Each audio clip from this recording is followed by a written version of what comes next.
तुम्हारे पड़ोस में एक हिंदू बच्चे को काट डाला गया तो कोई बोलने तैयार नहीं है, क्या हुआ, कैसे हुआ। सारे मुसलमान इस मोहल्ले के, इस कॉलोनी के और भारत भर के बाहर निकले और बोले कि उन हत्यारों का एनकाउंटर करो, उसको बचाने छुपाने की जरूरत। इसलिए तो कोई तुम पे भरोसा नहीं करता है, मुसलमानों पे बुला के दोस्ती के नाम पे काट दिए यार, कोई थूकेगा नहीं तुम पे। यही तो सवाल है। कोई किराए से घर नहीं दे रहा है, अभी तो ओला उबर कैंसिल हो रही है, मुस्लिम मैकेनिक देख के भगा दे रहे हैं, इसके बाद देश से भगा दिया जाएगा। इतने जलील हो गए, मुसलमान बाहर निकले और उन कातिलों का एनकाउंटर करे खुद मुसलमान। यूपी में 2 मर्डर हुए, दोनों ही बहुत दर्दनाक, लेकिन पुलिस का रवैया कर रहा है सबको परेशान। एक 1.5 साल के मासूम बच्चे आरव को फिरोजाबाद में प्यार की रिजेक्शन के गुस्से में सड़क पर पटक पटक कर मार दिया गया, जबकि गाजियाबाद में 17 साल के सूर्य प्रताप चौहान को उसी के दोस्त ने बकरा हलाल वाली बात कहकर पेट में चाकू घोंप घोंप कर बेइज्जत कर कर मारा। दोनों ही केसेस में बच्चों के साथ जो बर्बरता हुई है वो किसी भी इंसानियत के लिए बहुत ही शर्मनाक है, लेकिन पुलिस एक्शन का रिजल्ट बिल्कुल अलग अलग रहा। फिरोजाबाद में हिंदू एक्यूज जितेंद्र पाठक ने पुलिस पर फायरिंग की, फिर भी उसको सिर्फ पैर में गोली मारकर जिंदा गिरफ्तार कर लिया और हॉस्पिटल में उसका इलाज चल रहा है। जबकि गाजियाबाद में मुस्लिम एक्यूज मोहम्मद असद ने भी फायरिंग की थी, लेकिन उसको एनकाउंटर में मार दिया गया। ये फर्क लोगों के मन में सवाल उठा रहा है कि क्या पुलिस का रवैया केस बाय केस सेम होना चाहिए था या नहीं। ऐसे दर्दनाक क्राइम्स में सबसे ज्यादा जरूरी है इंसाफ, पक्का और सबके लिए एक जैसा हो, चाहे क्रिमिनल किसी भी समुदाय का क्यों ना हो। जय हिंद, जय भारत। भैया क्या नाम है आपका? जियाउद्दीन सैफी। अच्छा, आप जो है मुस्लिम है? अच्छा, तो किस तरह देखते हैं जो मामला जो सामने आया है कि बताया जा रहा है ऐसे करके जो घटना है, इसमें कितनी सच्चाई लगती है आपको? देखो सच्चाई ये है, जो इसका बच्चा खत्म हुआ बेचारों का, सूर्या बहुत सीधा बच्चा था और किसी से ज्यादा मतलब भी नहीं था, अपने काम से काम रखता था। हाँ। इसके साथ जो दर्दनाक हत्या की गई है इसका बड़ा दुख है सब लोगों को। हाँ, हम ये मांग करते हैं सरकार से कि जो दोषी हैं उनको पकड़ के रखा नहीं जावे, सीधा इनकाउंटर करा जावे, सीधा इनकाउंटर करा जावे, ताकि जो बदमाश जो आयु घटना देने वाले हों, ताकि उनको ये सबक मिल जाए, किसी के बच्चे की हत्या करने से पहले सोचेंगे फिर वो। मैं मांग करता हूँ कि सीधा इनकाउंटर। देखिए, यूपी के अंदर एक दिन में 3 हत्याएं हुई है। एक हत्यारा मुस्लिम था, उसको यूपी पुलिस खोज के इनकाउंटर कर देती है और उसके ऊपर 50,000 का इनाम राशि भी रख दिया जाता है कि अगर कोई इसका इन्फॉर्मेशन देगा तो 50,000 उसको इनाम दिया जाएगा।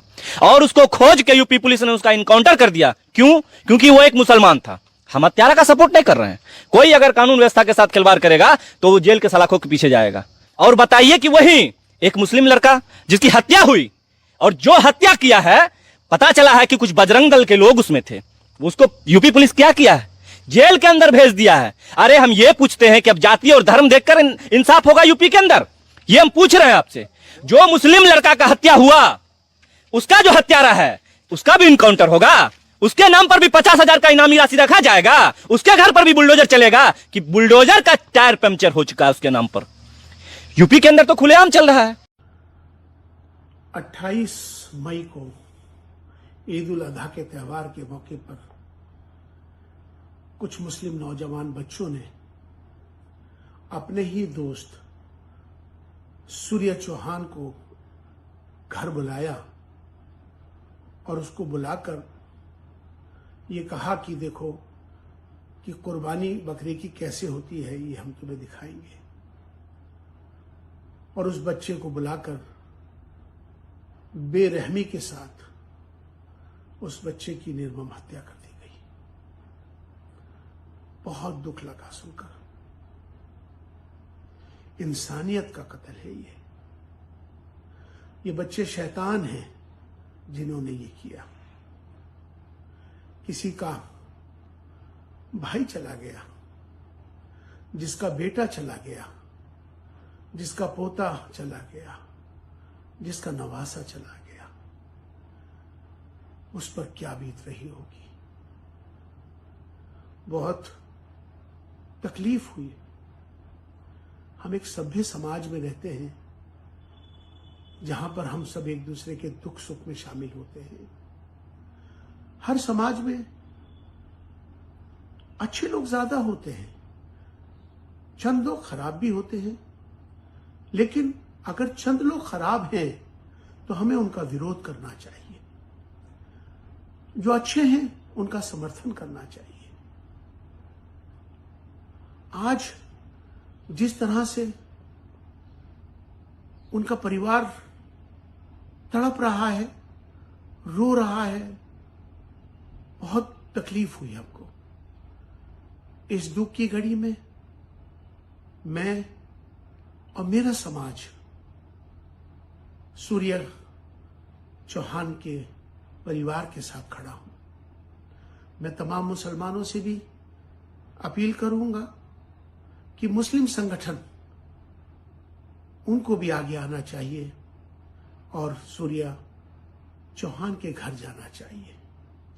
मैं खोड़ा डिस्ट्रिक्ट गाजियाबाद के तमाम इमामों से गुजारिश कर रहा हूं, मुसलमानों से, मुस्लिम ऑर्गेनाइजेशन से, कि वो लोग इस दुख की घड़ी में वहां पर पहुंचे और उनके साथ दुख में खड़े हों।